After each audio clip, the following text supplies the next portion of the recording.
E aí, galera do nono, beleza? Então estamos de volta com mais uma aula de língua portuguesa. Eu sou o professor Thiago e estaremos falando hoje um pouquinho sobre artigo de opinião, beleza? Então hoje a gente vai ver um pouquinho sobre as características do artigo de opinião, a estrutura desse tipo de texto e como mais ou menos funciona a relação de introdução, desenvolvimento e conclusão, beleza? Então, o artigo de opinião é um gênero textual, né, que tem como finalidade expor o ponto de vista do articulista, né, sobre algum assunto de importância social. Prestem bem atenção nisso, gente, é uma relação de assunto social, a gente tem que ter alguma coisa que importe para a sociedade. Ter opinião sobre o que acontece na sua casa, tudo bem, é a sua opinião, mas o que acontece na política, o que acontece na saúde pública, o que acontece até no esporte, aí a relação do articulista em pensar em como fazer isso. Com o texto, a gente tem ali um texto argumentativo, ele é dividido então naquelas três partes que vocês bem conhecem: introdução, desenvolvimento e conclusão. Então vamos lá, parte por parte, para ver se vocês relembram essas relações aí. Gente, o que é introdução se não as linhas iniciais então do nosso texto, né? Então, quando a gente começa a fazer um artigo de opinião, nós devemos começar pela seguinte questão: sobre o que eu vou escrever, né? Então eu tenho que começar a pensar no meu tema, na minha tese, na minha ideia, isso aí. Gente, pensa lá, tese é a tua ideia. Então o que essa tese tem que trazer para mim, né? Aí eu tenho que abordar como isso daí. Então eu vou lá, meu tema é saúde pública. Então a minha tese, eu vou trabalhar em cima dos problemas da saúde pública na nossa região, ok? Então eu já tenho uma tese, é uma ideia central. Disso daí eu vou fazer o quê? Eu vou começar a trazer elementos estruturantes.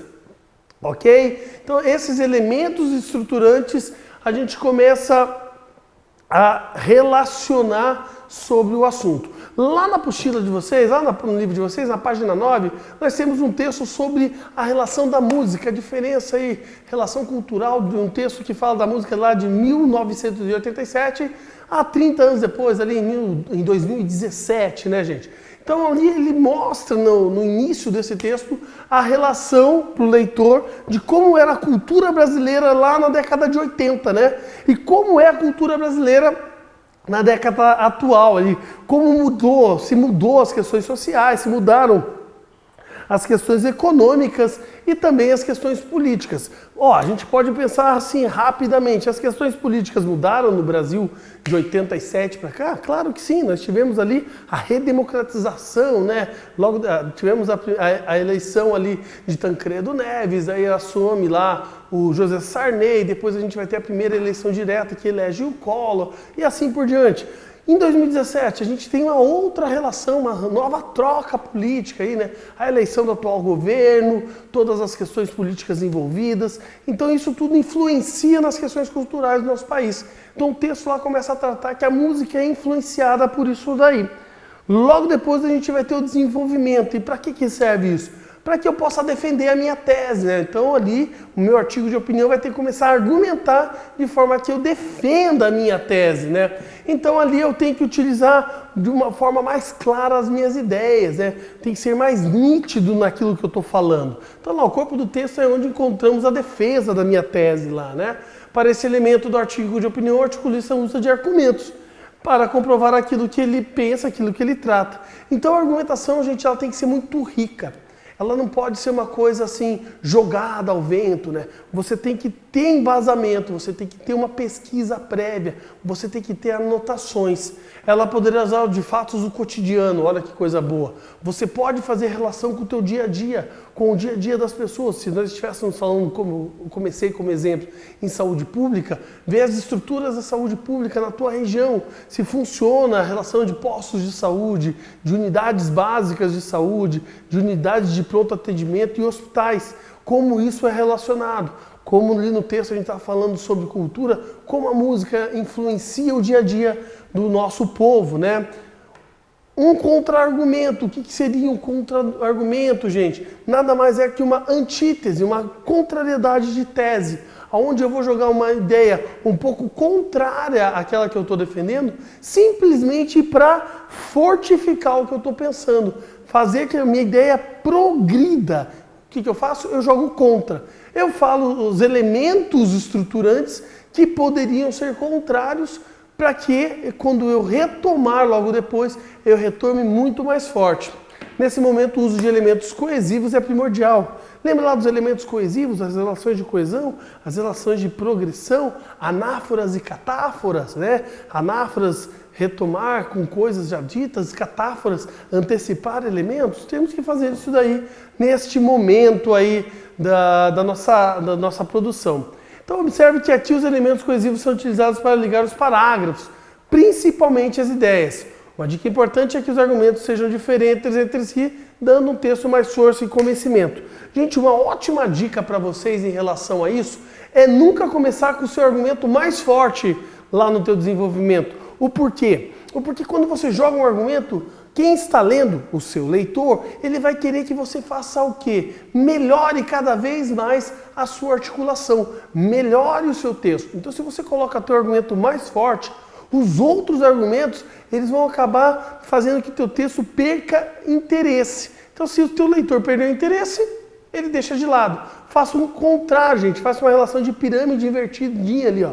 Joga primeiro o mais fraco, depois você vai com o mediano e fortalece no último. É onde você vai amarrar o teu texto. É onde você vai trazer a maior informação possível e que vai deixar o teu texto fluindo de forma bem legal. E daí a gente vai lá para os elementos de conclusão, né? Como concluir um texto, professor? Eu fico maluco com isso, porque eu não consigo lembrar das minhas ideias, eu não sei como concluir, eu concluo que esse texto foi feito assim.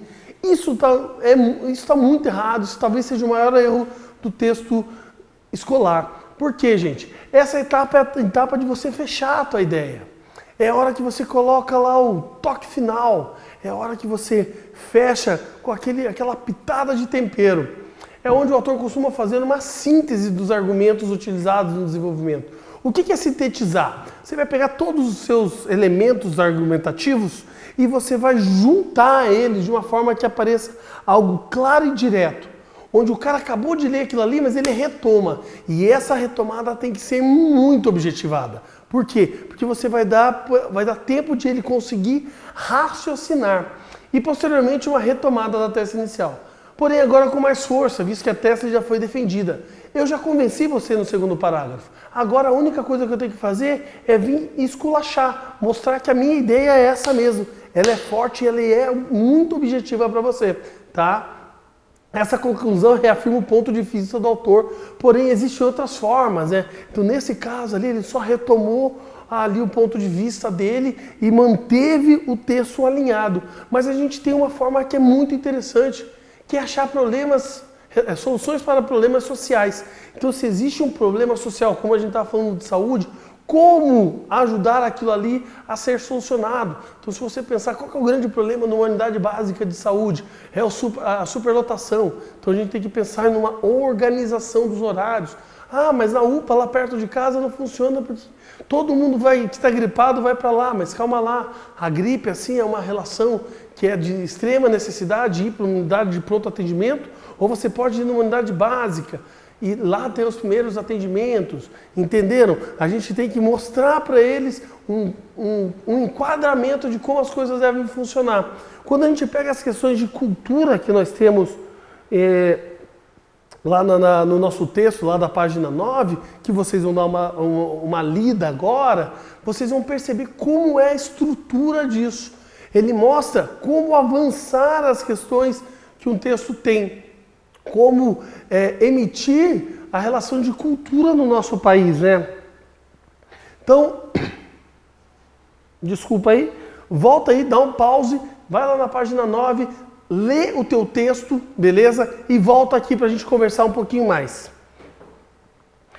Gente, olhando ali o texto da página 9, a gente tem uma questão lá, a questão 3 dos exercícios, que diz assim, né? Que argumentos o autor usa para elucidar a ideia de que a música perdeu a qualidade? Gente, é perceptível ali no texto que naquela época não havia preconceito com tamanha diversidade musical e que mesmo 30 anos passados, após o crescimento dessa diversidade, não foi impedido, sendo assim, espaço para qualquer ritmo musical no Brasil. Ele mostra que o preconceito não é uma coisa que move a relação musical no Brasil. Tanto na década de 80 quanto hoje, as pessoas gostam ou deixam de gostar de gêneros por escolha própria, não por imposição de mídia. Então as pessoas estão livres a fazer as suas próprias escolhas, beleza? Então ele mantém essa linha. Dê uma olhadinha lá nos exercícios, veja o que você entendeu deles. Atividade de casa, gente. Vocês vão pegar e vão escrever um artigo de opinião seguindo os parâmetros lá da página 15, tá? Escreve esse artigo de opinião e assim que você puder, entrega para o teu professor aí na sua escola, que ele vai fazer essa correção para vocês. Beleza, gente? Muito obrigado. Lembrando, eu sou o professor Thiago, sou professor de língua portuguesa e estou aqui com vocês com mais uma aulinha. Valeu, gente. Obrigado.